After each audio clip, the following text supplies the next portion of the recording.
معاف کرتا ہے. اور اللہ تعالیٰ کے عرش کے سائے کے نیچے کون کھڑے ہوں گے؟ ان کھڑے ہونے والوں میں سے بھی ایک شخص وہی ہے جو اللہ سے ڈرتا تھا.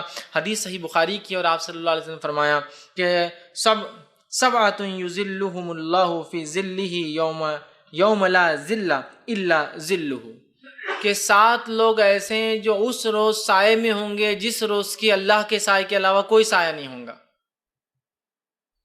7 لوگ، 7 پیپل، مطلب 7 وہ لوگ جو اللہ کے سائے کے نیچے ہوں گے اس روز جس روز اللہ کے سائے کے علاوہ کوئی سایہ نہیں ہوگا. پہلا کون ہے؟ انصاف کرنے والا بادشاہ.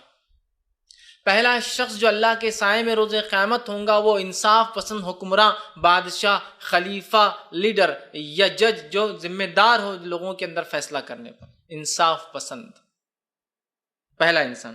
دوسرا فرمایا اور کہا اس جوان کو جو شروع جوانی سے اللہ کی عبادت کرتا رہا ہو، ایسا نوجوان جس کی جوانی کی ابتدا سے جوانی کی انتہا تک وہ اللہ کی عبادت کرتا رہا ہو، مطلب اس کا جوانی کا فیز سٹارٹ سے اینڈ تک وہ اللہ کی عبادت میں گزرا ہو. اور انسان جوان ہوتا ہے 10 سال سے، بالغ ہو جاتا ہے نا 10 سال کا اسلام، اس لیے عبادتیں فرض ہو جاتی ہے. 10 سال سے شروع ہوتا ہے تو کم و بیش یہ عمر کا جو ہے 30، 33 یا 35 سال تک یہ چلتا ہے. کہ سب سے حدیث میں الفاظ ہے نا، انسان جنت میں اس حالت میں جائیں گا جو دنیا میں سب سے خوبصورت تھا، اور وہ اپنی عمر کے مرحلے میں 30 سے 33 کے بیچ کی عمر ہوگی. مطلب 30 سے 33 کی عمر اس کی ایسی عمر ہوتی جس عمر میں سب سے زیادہ طاقتور ہوتا ہے، اور اس کے بعد پھر ڈھلان شروع ہو جاتی ہے. 33 کے بعد بیماریاں یہ وہ ڈھلتے جاتا ہے. تو اسی لیے میں بھی کہہ رہا ہوں کہ 10 سے لے کر کم و بیش 30، 33، 35 تک یہ پیریڈ ہے، یہ جوانی کہلائیں گا، جو کہ آپ دیکھیے 25 سال کا کم و بیش مرحلہ ہو رہا ہے. تو جس کی ابتدا جوانی کی کیسے ہوئی؟ جس کی جوانی کی ابتدا ہوئی عبادت میں، اور جس کی جوانی کی انتہا مطلب اس نے اپنی ساری جوانی کو اللہ کی عبادت میں گزارا، ایسا بھی انسان جنت میں ہوگا. یہ بڑی اہم چیز ہے. اور آج افسوس کی بات ہے ہم نوجوان اپنی زندگیوں کو کیا کرتے ہیں؟ گناہ اور معصیت میں گزارتے ہیں. دیکھیے آپ کالج لائف، اسکول لائف کے ایک مرحلے سے آدمی جب ہائر اسکول میں آتا ہے وہ جوان ہو جاتا ہے 8th اسٹینڈرڈ. وہاں سے لے کر اپنے زندگی پورے کالج لائف، ہمارے نکاح اور ہماری عمر کے 30-35 سال تک ہم صرف معصیت اور گناہ کے کام کریں اللہ. اور اس کے بعد پھر توبہ توبہ توبہ توبہ توبہ، جب عمر ڈھلنے لگی، بیماریاں لا کے لپٹ گئی، اور جس میں ساتھ دینا چھوڑ دیا، سماج نے ساتھ دینا چھوڑ دیا، مال کمانے کی طاقت نہیں رہی، تو پھر توبہ چالو ہو گئی اور اللہ سے بس گڑ گڑا رہے ہیں، دعائیں کر رہے ہیں. تو جس نوجوان کی جوانی اللہ کی عبادت میں گزریں گی، دوسرا وہ شخص ہے. تیسرا وہ شخص ہے جو شخص جس کے دل مسجد میں لٹکا ہوتا تھا، کہ ایک نماز پڑھتا ہے تو دوسری نماز تک اس کا دل لٹکا ہوا ہوتا ہے بیچ میں، کہ کیا ہو رہا ہوگا، کہ میں لیٹ نہ ہو جاؤں، کہ مجھ سے نماز نہ چھوٹ جائے، کہ تاخیر نہ ہو جائے، کہ جماعت نہ مجھ سے چھوٹ جائے، کہ رکعتیں نہ مجھ سے، اس کا دل مسجد میں اٹکا ہوا ہوتا ہے. تیسرا شخص وہ ہے.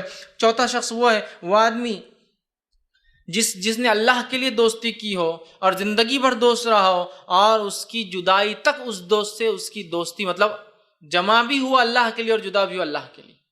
مطلب 2 لوگ جو ملتے ہیں اللہ کے لیے اور جدا ہوتے ہیں اللہ کے لیے. تو ایک معنی یہ کہ دنیا میں اگر ملے بھی تو اللہ کے لیے، اگر الگ بھی ہو رہے تو اللہ کے لیے. ایک معنی یہ کہ ملنے سے ختم ہونے تک اللہ کے لیے ساتھ رہے، مطلب شروعات بھی دوستی کی اللہ کے لیے بھی، اور مر بھی گئے، ٹوٹنے تک اللہ کے لیے ہی دوستی رہی. یہ ایک معنی ہے. رہے ساتھ بھی تو اللہ کے لیے، جدا ہو بھی تو اللہ کے لیے. آج ایسی دوستی ہم کہاں دیکھتے ہیں؟ ہم رہے ساتھ کسی کے معصیت اور گناہوں کے لیے، معصیت گناہ چھوڑ دیا تو ہم دوستی بھی چھوڑ دیتے ہیں. سب سے زیادہ دوست اچھے کون ہے؟ جو پیسہ خرچ کرتا ہے، حرام کاری کروا رہا ہے، فلاں، یہ بہت اچھا دوست. ارے یار وہ بند کر دیا تو اپن نے جانا چھوڑ دیا اس کے واسطے، ہے نا. تو یہ آدمی. اس کے بعد آپ فرماتے ہیں 5واں وہ مرد جس کو ایک مرتبے والی خوبصورت عورت منہ کالا کرنے کے لیے بلائے اور وہ کہے میں اللہ سے ڈرتا ہوں. کیوں کہا مرتبے والی خوبصورت عورت؟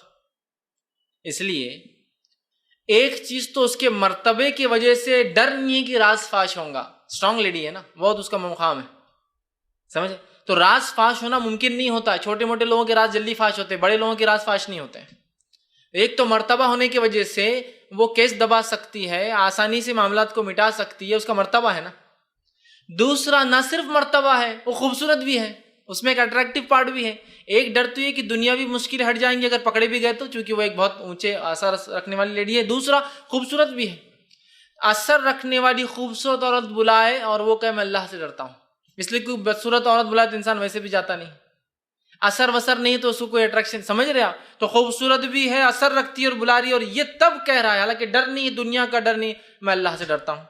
اس کے بعد آپ فرماتے ہیں 6واں وہ جس نے اکیلے جو ہے تنہائی میں چھپا کر صدقہ دیا ہو، ایسا صدقہ دیا ہو کہ ایک ہاتھ سے دیا ہو تو دوسرے ہاتھ کو نہ پتا، سیدھے ہاتھ سے دیا ہو تو الٹے ہاتھ کو نہ پتا، ایسا خاموشی میں اس نے ڈونیشن دیا، صدقہ دیا، چندہ دیا، عطیات دیتا تھا کہ ایک ہاتھ سے دیا تو دوسرے ہاتھ کو پتا نہیں۔